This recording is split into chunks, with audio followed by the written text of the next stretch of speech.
How many times have you looked at a person in an expensive suit with a new car and a Rolex on their wrist and thought, now that's a life, that's success. But now, be honest, how many of them are actually up to their eyeballs in debt and living paycheck to paycheck? Today, I'm going to show you why truly wealthy people look almost like everyone else, and why that is their main secret. You've probably heard many times that truly wealthy people prefer not to stand out from the crowd. They wear ordinary but high-quality clothes, drive ordinary cars, and go to the same cafes and restaurants as everyone else. And you think that probably if you had a lot of money, you would only go to expensive restaurants and only wear brand name clothes. It's a natural desire because we usually associate wealth with luxury. But now, think about why they do this. Why don't they flaunt their wealth in public? Maybe it's because true wealth doesn't need proof. It manifests itself in confidence, calmness, and the ability to enjoy life without worries. Take, for example, an ordinary person who achieved wealth through their own hard work. Do you think they would want to show off their wealth to everyone? I think not, because most people are envious. As soon as they see that someone, not them, has achieved success, they become envious and insult that person in every possible way. If a person who achieved wealth through their own work suddenly started boasting about it or pretending that anyone could achieve it, most people would hate them. Most relationships with them would be based on money, and the first impression would be that they are stupid or possess other negative qualities that are somehow attributed to wealthy people.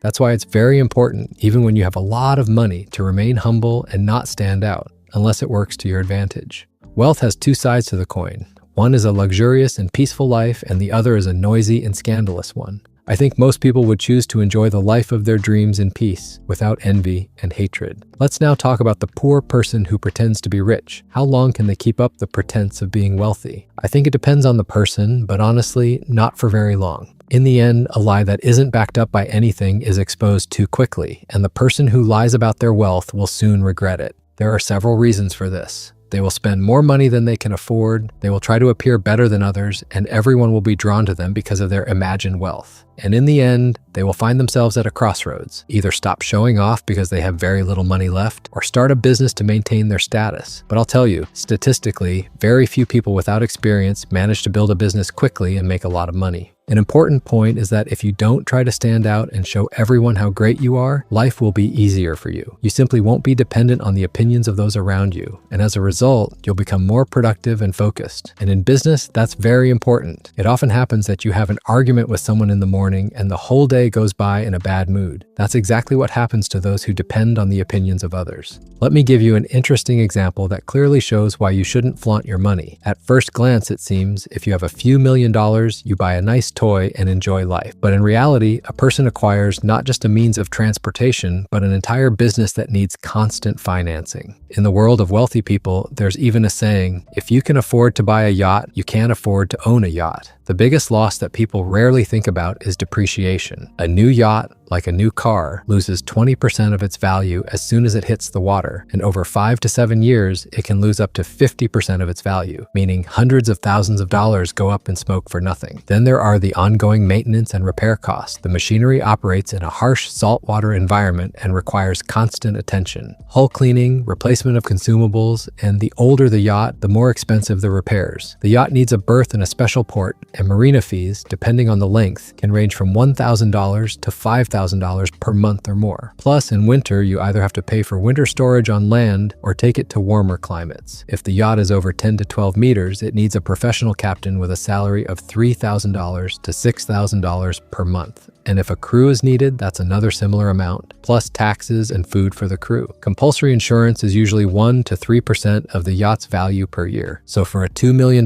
yacht, that's $20,000 to $60,000 per year. Yachts are very hungry. A casual trip out for a couple of hours can burn $500 to $1,000 worth of fuel, and a long-distance passage can cost thousands of dollars. And the main catch, in most countries, a yacht is only used for 3 to 4 months a year. For the remaining 8 months, you continue paying for mooring, security, and maintaining the systems in working order, but you get no enjoyment from it. In the end, if you have a 15-meter yacht purchased for $1 million, your annual expenses, excluding depreciation, will be around $100,000 to $120,000 per year. Over 5 years, you will have spent another half of its value just on maintenance. This is precisely why truly wealthy people either don't buy such toys, or they do it through companies, writing off the expenses as business costs, or they prefer to charter a yacht for a couple of weeks a year. Chartering will cost the same $50,000 to $100,000 for a month of luxurious vacation, but you won't have the headache of dealing with a crew, repairs, and selling an outdated boat in 5 years. You might think, well, I'm not going to buy a yacht for myself, but I'll tell you that even if you buy a car for $100,000, you'll spend about $1,000 on its maintenance. That's just for fueling it up and washing it. If you need to replace parts, the amount is even higher. A striking example of how truly wealthy people approach expensive purchases is demonstrated by Warren Buffett. Unlike many billionaires who collect super yachts, he simply doesn't own a yacht, and he is very pragmatic about it. Buffett once joked, "I don't care how other rich people live. I'm not going to buy a 400-foot yacht just because someone else has a 395-foot yacht." Moreover, he found a brilliantly simple way to enjoy the benefits of yachts without the financial losses. He openly admits, "My friends have super yachts. On their yachts, 55 crew members work for 14 guests. Among those 55, there are good workers, but there are also those who steal or loaf around. I really don't want to manage all that mess. It's much better that my friends have yachts. I can use them for free." This is a perfect example of how a wealthy person avoids the financial pitfall of ownership, preferring to use assets rather than bear the burden of maintaining them. Incidentally, even with the purchase of a private plane, Buffett had an instructive story. In 1986, he spent $850,000 on a used plane and jokingly named it the Indefensible because he felt awkward about such an expenditure. His partner, Charlie Munger, generally considered it a waste of money and only flew economy class. However, Buffett later realized that the plane saved his most valuable resource, time, and renamed it the Indispensable. And even here, he acted like a true investor. His company, Berkshire Hathaway, ended up buying NetJets, the largest fractional jet ownership operator, turning a potential expense into a source of income.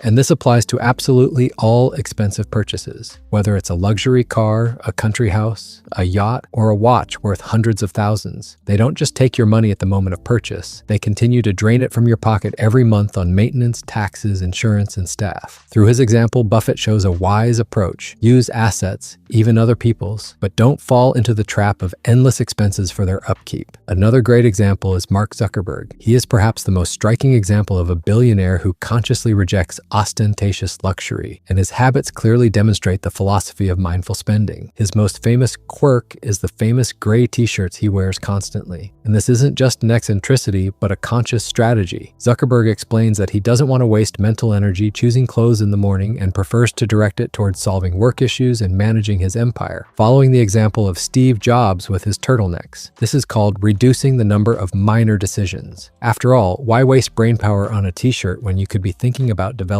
social networks? He applies the same approach to other purchases as well. In his garage, you can find not only supercars, but also very modest vehicles. For example, for a long time, he drove a Volkswagen Golf GTI with a manual transmission, which costs around $30,000. He admits that he loves to drive, especially a stick shift, and makes a point of not using a personal driver. This looks quite amusing for one of the richest people on the planet behind the wheel of a budget hatchback. Of course, Zuckerberg is not an ascetic. When his wife Priscilla wanted a minivan for trips with the children and Porsche doesn't make one, he did things his own way. He commissioned a custom, lengthened Porsche Cayenne with sliding doors from a coach builder, a unique, one-of-a-kind vehicle designed specifically for her. This perfectly illustrates the point. Zuckerberg doesn't deny himself pleasures, but his spending is always thoughtful. You need to spend money. There's no point in earning it otherwise, but you need to spend it in such a way that tomorrow you don't regret buying something yesterday so that everyone would see. The biggest trap is when your money starts working not for you, but for someone else's opinion. True wealth is when you can buy anything, but you choose not to buy it. When you have a choice and you choose peace of mind over showing off,